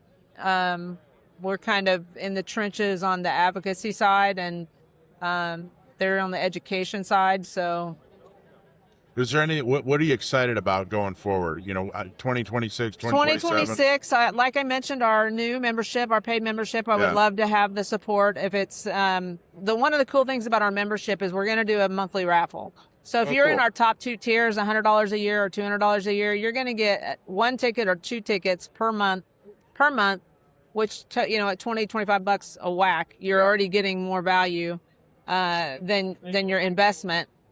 So we're excited about that. But this year we're going to go to Washington, D.C. and open it up to other people to come. Traditionally, it's just been our state directors and our special stories. And this year we're opening it up to another 100 ladies. So we're going to have 3 times as many ladies on Capitol Hill.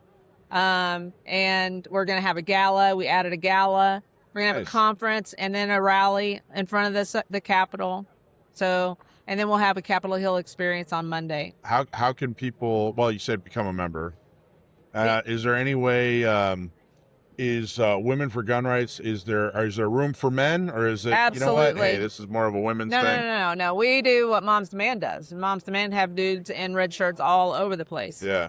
So you have a wife, a daughter, a mother, and this is simply highlighting the woman's voice to say, hey, we want to be women feel safer being armed. Nice. How are you guys organized? Are you a 501c3?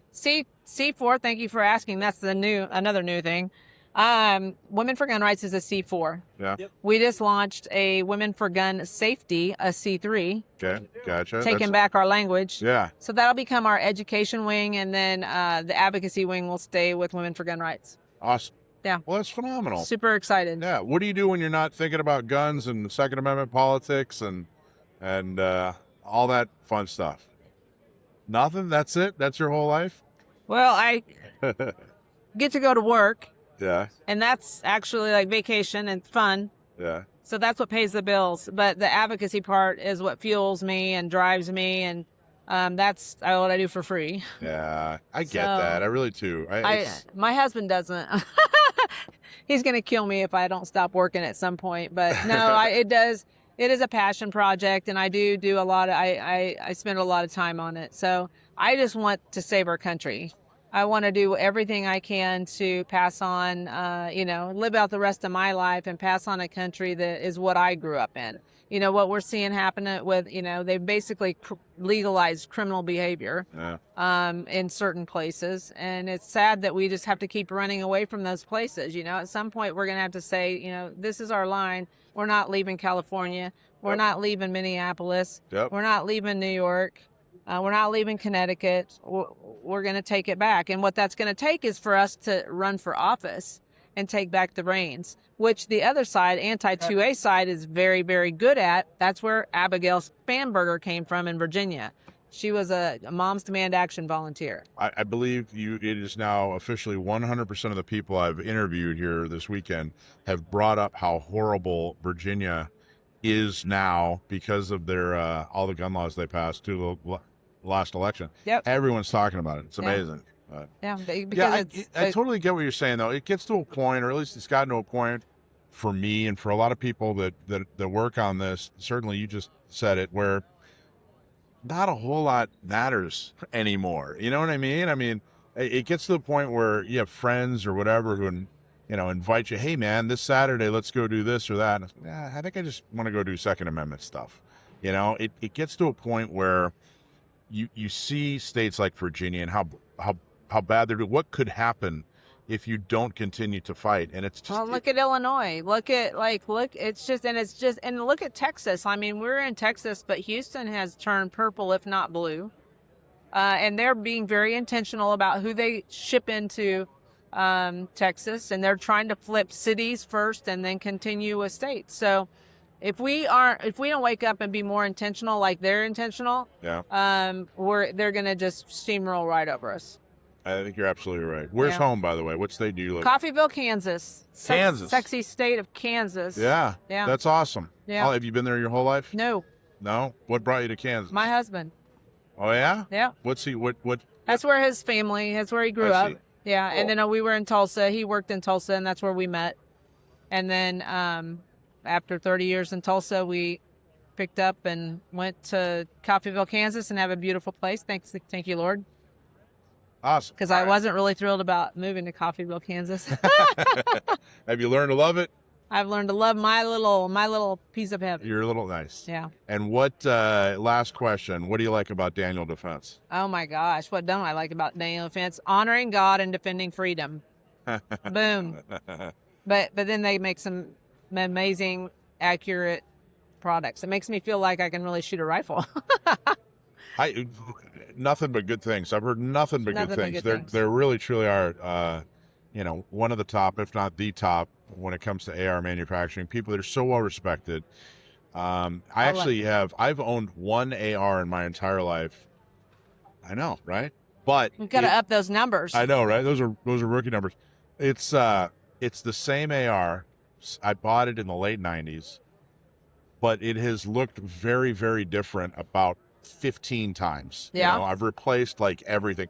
I think the only original piece I have is most of the bolt carrier group, which started out life as an Armalite. Mm-hmm. And now I don't think that's it. That's the only thing. And I've had to change, like the firing pin and some things even in the bolt carrier group.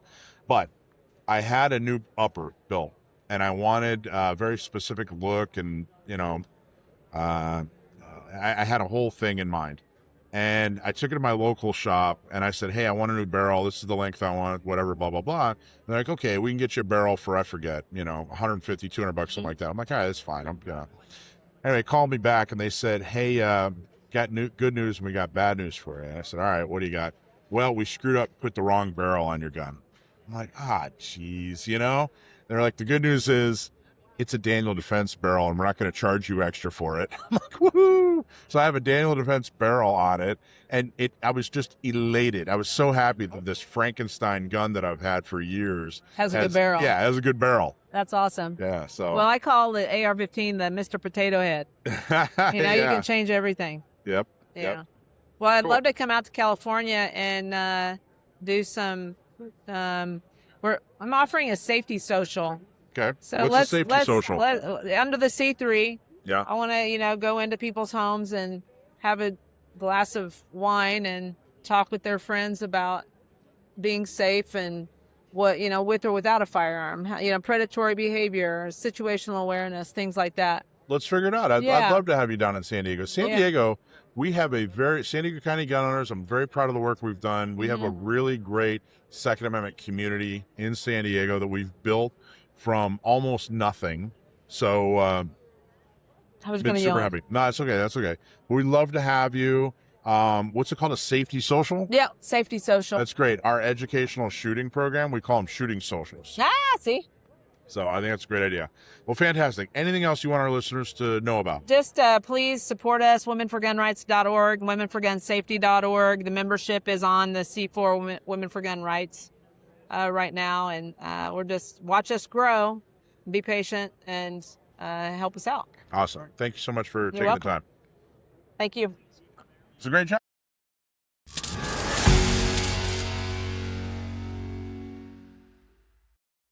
I hear from gun owners all the time that are sick and tired of all the restrictions in California, whether it's what kind of gun you can own, what kind of magazine you can buy, maybe it's where you can or cannot carry, or that pesky 11% tax that they just implemented. I hear it all the time.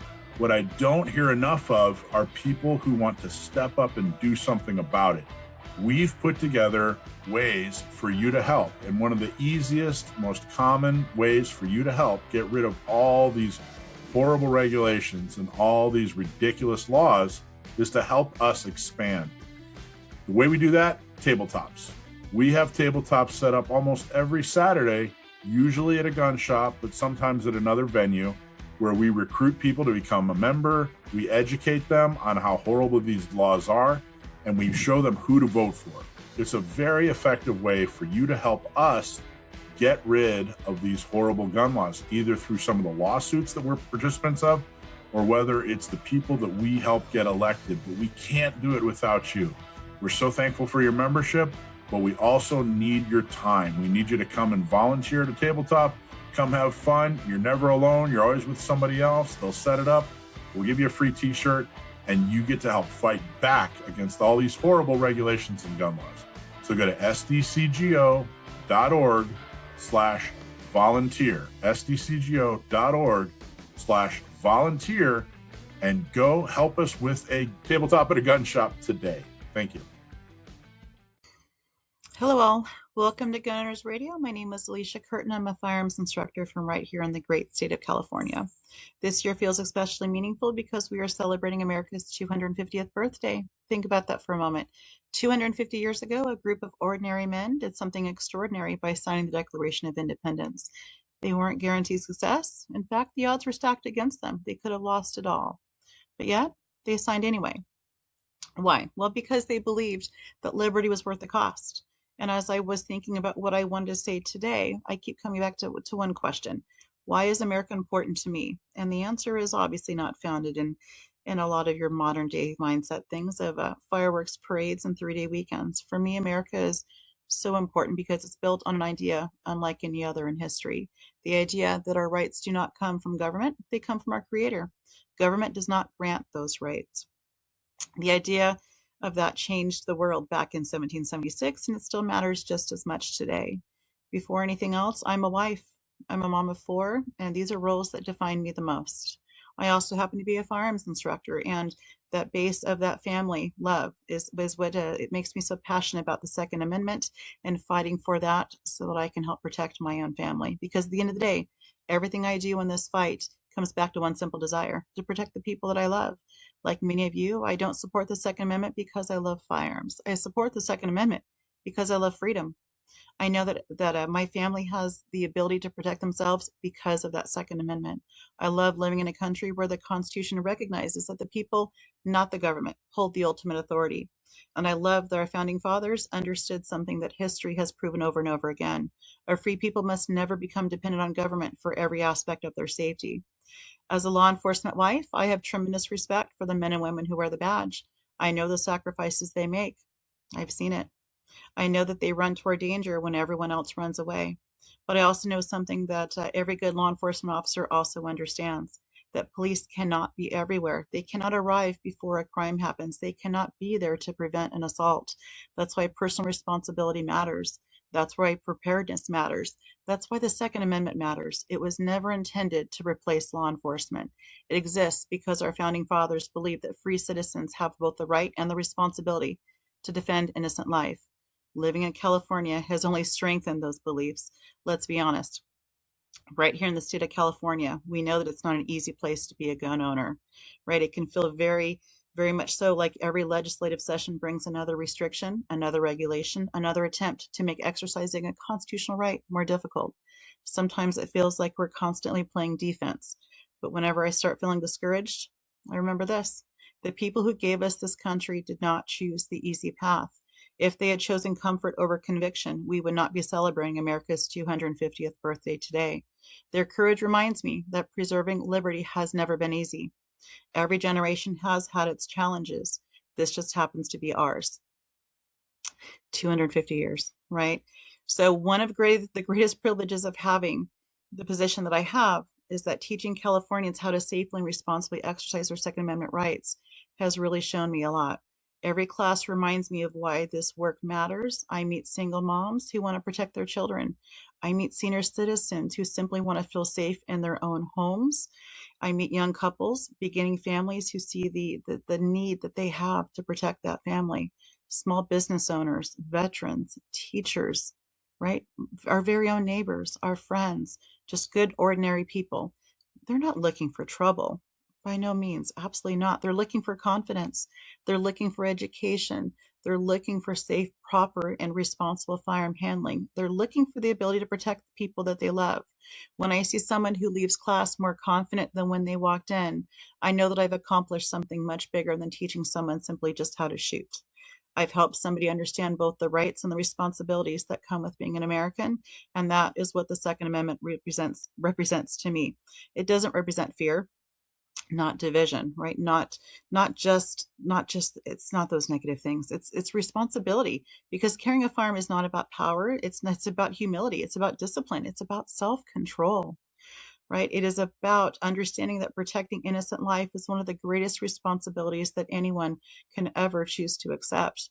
Organizations like San Diego County Gun Owners, we understand that. We fight every day, not just for gun owners, but for the principle that the Constitution matters, and for gun owners all over. I'm grateful for that. You know, as we celebrate 250 years of American independence, I think that it's important to remember that freedom is not inherited automatically. It must be taught, it must be defended, and it must be appreciated. And those things don't just happen, right? Ronald Reagan famously said that freedom is never more than one generation away from extinction. I believe that that is absolutely far too true. Our children will not automatically understand the Constitution. They will not just simply sense and know. They will not automatically appreciate the Bill of Rights. They will not just value freedoms that generations before us have sacrificed to preserve. Someone has to teach them. Someone has to teach them. I chose to homeschool my own children so that that was instilled in them from a young age. Someone has to show this generation, and they must show them how to stand up even when it's unpopular. Looking at all those around you. Look at those you surround yourself with. You all, us, we are the ones that must help pass on the knowledge to the next generation. Each of us has a responsibility to leave this country stronger and better than we found it. We have the responsibility to educate. We have the responsibility to mentor. We absolutely have the responsibility to vote and to stay engaged. We need to pass those values on to the next generation. We, help to support other organizations as well that are Second Amendment fighters, right? San Diego County Gun Owners is just one, and we fight every day to make that happen, because America is more than just a place, right? America is an idea. It's the idea that freedom is worth protecting, and it's the idea that individual liberty absolutely matters. It matters. The rights belong to the people, right? Average, everyday citizens. We can accomplish extraordinary things every day. Every day. The generation of 1776 proved that. And now it's our turn. Now it is our turn to take that torch and to pass it. As we celebrate this incredible milestone, my hope is that 250 years from now, Americans will look back at our generation and say that when freedom was challenged, we didn't give up. We stood together. We stood together. We stood together and we stayed engaged, right? We defended the Constitution, and we left America stronger, not just better, but stronger than we found it. That to me is what Independence Day is all about. And I just want to say thank you. God bless each one of you, and may God continue to bless the United States of America.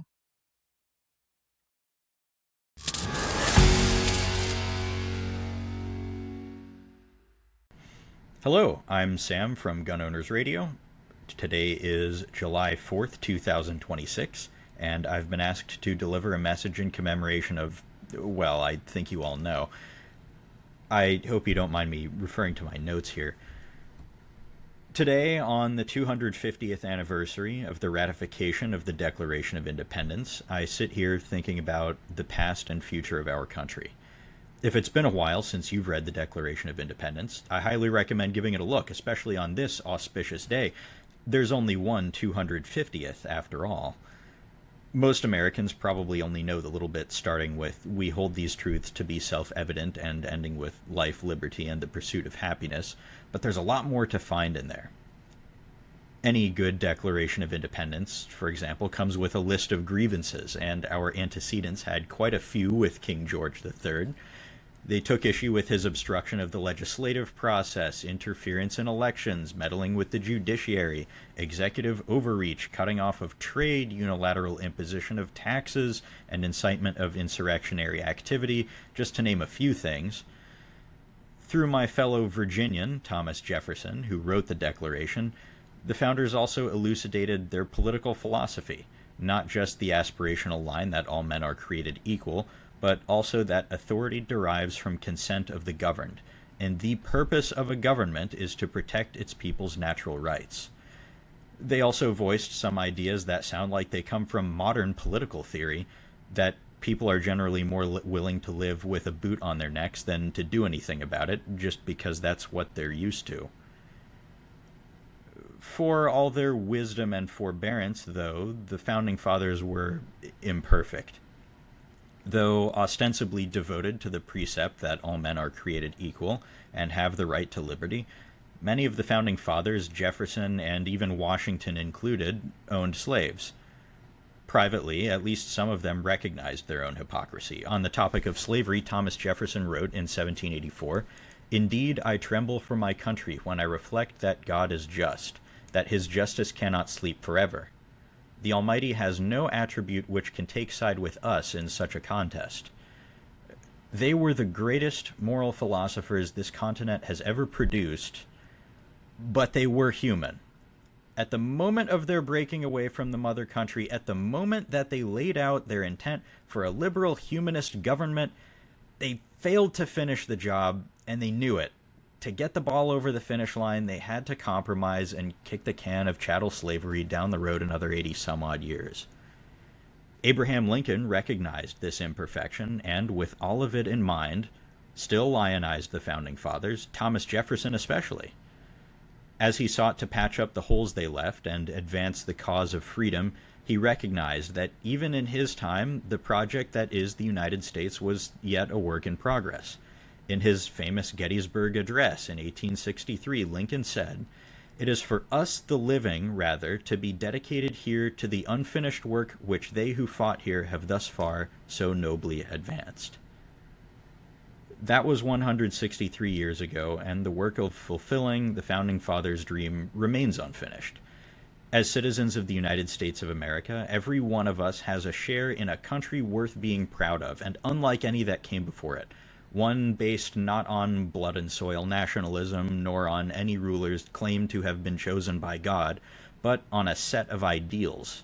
And while those ideals are compromised, even in the slightest, when any basic freedom is denied, when governments abridge our constitutionally protected rights, when abuse of power begets abuse of the citizenry, the great work, our work, must go on. When asked what system of government we have, Benjamin Franklin famously replied, "A republic, if you can keep it." With our shares come the responsibility to keep that republic and to continue to build toward what it was always meant to be. We are incredibly fortunate to live at a time and in a place in which that building doesn't necessarily come at the risk of life and limb.